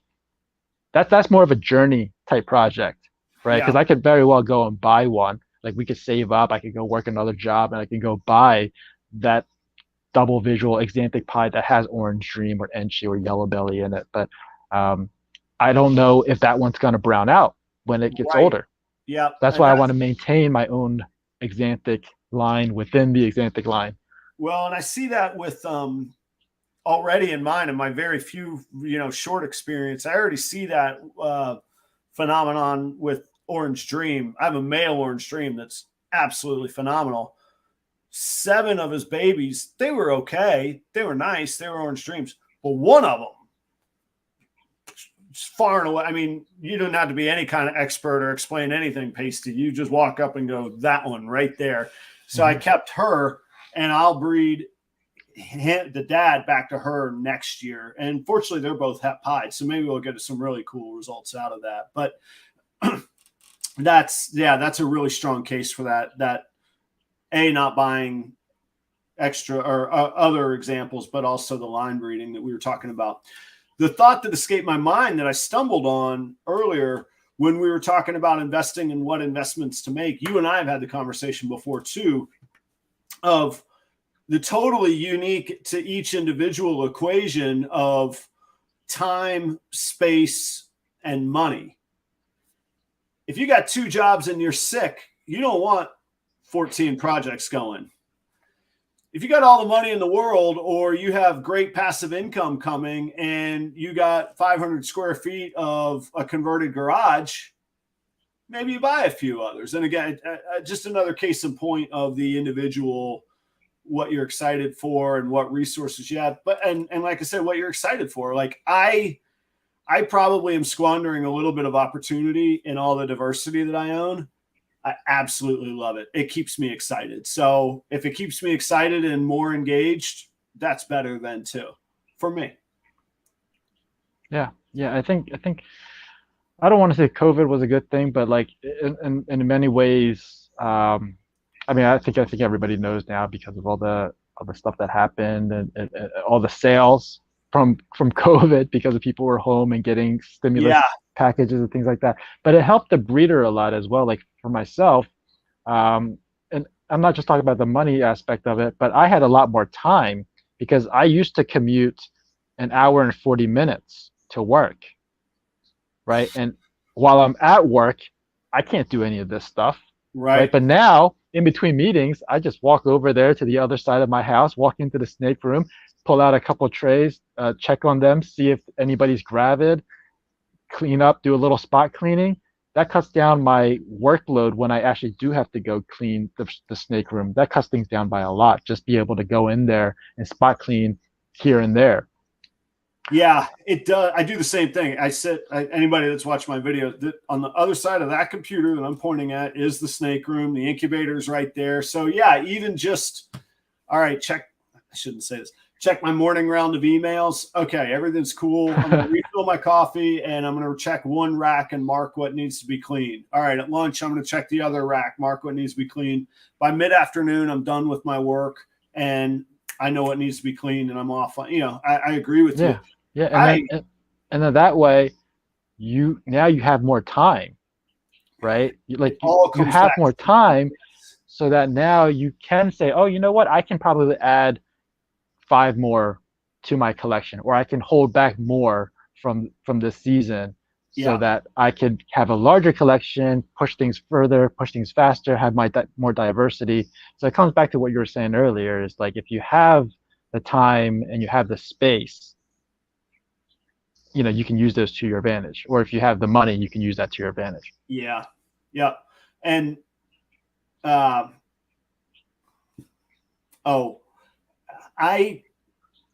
know that not everybody, it's sort of a luxury, but it's also a choice. I detest, even before COVID, I detest commuting. It's time you never get back. It's almost impossible to be productive commuting. Like, the best I ever found I could do commuting was learning if I was listening to a podcast. But like, actually doing like, I even find negotiating difficult to do while I'm driving, because I just have to think. It takes incredible focus to negotiate something big while I'm driving, so I end up having to pull over. So one thing I liked about restaurants is restaurant shifts do not coincide with 9 to 5 commuters, so we never are in traffic jams. We're off on Mondays and Tuesdays usually, so we go grocery shopping at 1 in the afternoon on a Monday when nobody is there. That's who is in ShopRite, because I'm always wondering, like, because I'll take a day off Monday, Tuesday, like have a long weekend. I'll go to the mall, I'll go grocery shopping. I'm like, where do all these people come from? There's like a whole world. Hospitality and entertainment, man. They're all living the dream. You don't ever see them because they're, exactly. I thought I was going to walk into an empty store. I thought I was going to have like basically all the salesmen to help me do stuff, but the store is just as busy as it is on the weekends. I disagree, man. This world of Monday to Friday working, and then like I'm the same dad at Home Depot as all 9,000 others of them on 9:30 a.m. on a Saturday. Give me my Monday afternoon back at the Home Depot, man. I hate it. But I work I work from the house now, and I do very little on site. Music wise, obviously I do in person, but yeah, commuting, I always hated. I always lived this. I would move versus commute, man. If I got a job, time to pick up, we're moving closer to the property, man. I hate commuting. But anyhow, let's see. Let's take this question here from Shannon. I have not thought of this, so this will be totally off the cuff. Long-term investors and maybe even like developers will have some insight on this, but will genetics testing strengthen or lower costs long-term? What's your thought on that, Kai? Put you on the spot. I'm not sure I understand the question. What strengthen? You mean like increase or lower cost? Increase cost or lower cost? Like, what does strengthen? Okay, let's change it. How will it affect market pricing? So genetic testing, I think it's going to, I mean, if the animal proves out het, right? If you test the animal and it tests positive for that gene, meaning it is a het, the value is going to be the same as if it was a het, right? Like if you produce a pos het and it tests out to be het, then you can sell it for a 100% het. But the point that I want to get to is, if you did prove it out to be het and you're looking for that animal, you have more incentive to hold it back now. Yes. Right. Yeah. Oh, yeah. It's going to improve results. Right. You have more incentive to hold it back. You probably will hold it back. And then the ones that didn't prove to be het, they tested negative. So here's where the problem is like a breeder may test it. It comes back as negative, but he or she may pass it off as it was still not tested and still try to sell it as pos het and get the extra $50 or $100 or whatever it is. Very good. So point. I think that's what's going to impact the cost. Now I think it's going to even out. eventually it'll even out. I think that, like, I don't know how to say this. I mean, in the beginning, you might have these people who are going to take advantage of these tests. And when I say take advantage, I'm not talking about the people who are like, okay, tested het, then I'm going to keep it. I'm talking about people who are trying to try to sell it as a POS het, even though they know for a fact it's tested negative. Yeah, But I think our industry or our society, it has a way of working itself out. I think, it does. like for example, let's take those scam phone calls that a lot of us got who are on Morph Market, right? Because our phone numbers are on there. And we got a bunch of scam calls. Somebody saying, "Hey, I want to make sure you're legit. I want to send you a code. Can you send it back to me?" Which is our Google like passcode, right? Obviously, none. I hope none of us fell for it, but like then you see Morph Market basically took action right away and corrected that.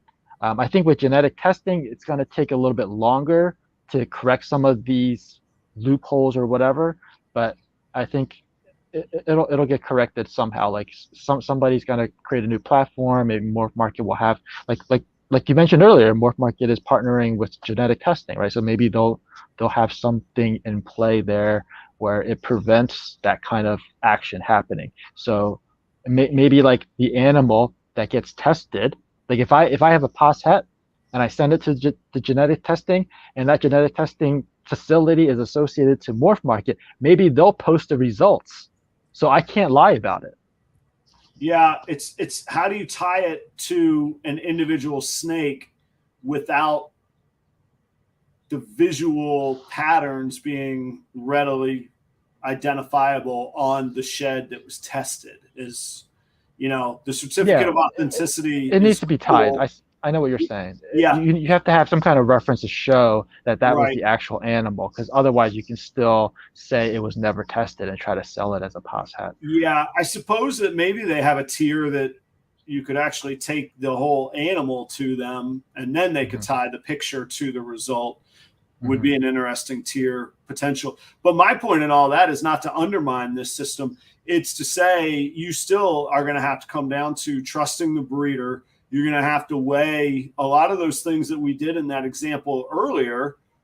I don't think any of us were saying with certainty that it was a poor breeder, but in that moment, we're going to find somebody we're going to trust more. So all of those little things, ratings, silly Tuesday night YouTube shows, how long somebody's been known and recognized, and what their general reputation is. Are they a good dude? Do they stand by it?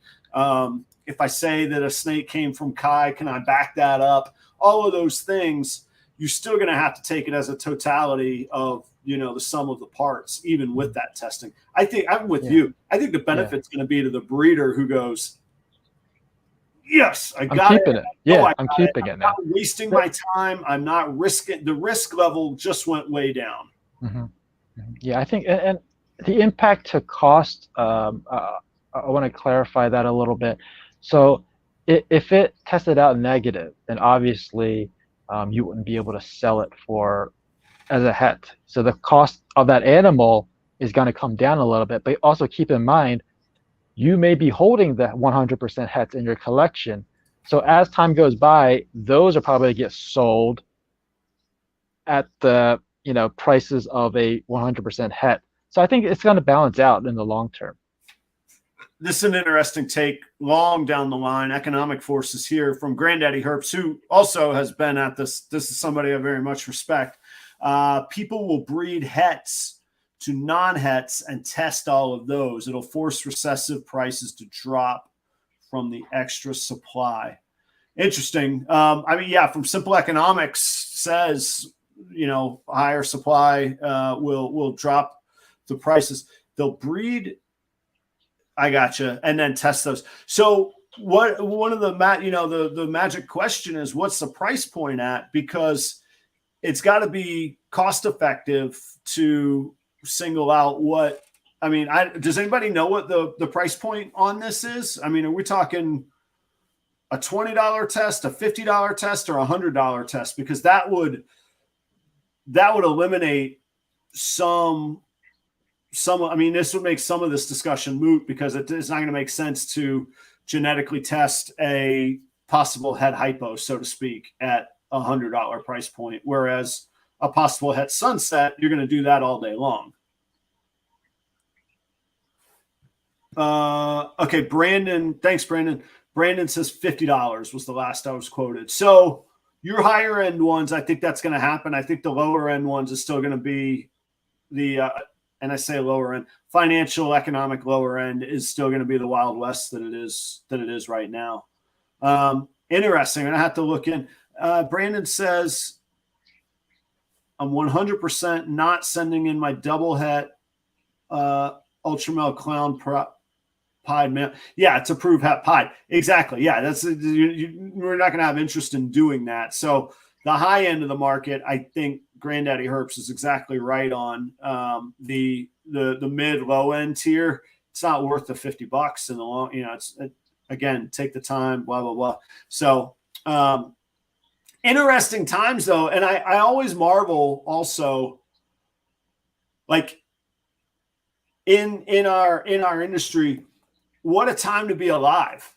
There's still genes being produced. There's more people ever. We can reach each other exponentially better than we even were able to 15 years ago between Morph Market, YouTube, Instagram.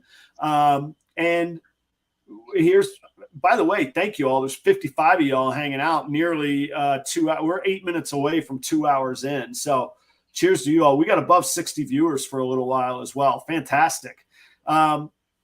Hey, with all that being said, it's coming up on 10 o'clock. I always said I wouldn't drag this on longer than what killer content was. I always want it to be killer, no filler. So, Kai, you're one of the few people that can make it 2 hours and keep it exciting. I really, really appreciate you. Thanks for all the support. Genuinely, guys, check out Kai's channel. Like, I want you to support everybody and support all my guests.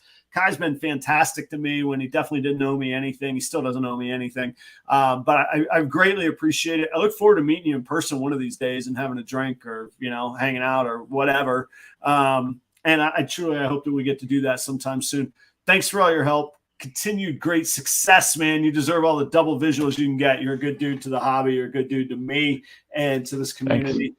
Audience, same goes to you all. Without you all, there's no show. Otherwise, Kai and I would just call each other up and, goof off for 2 hours on the phone. So thank you all very, very much. Check out Kai.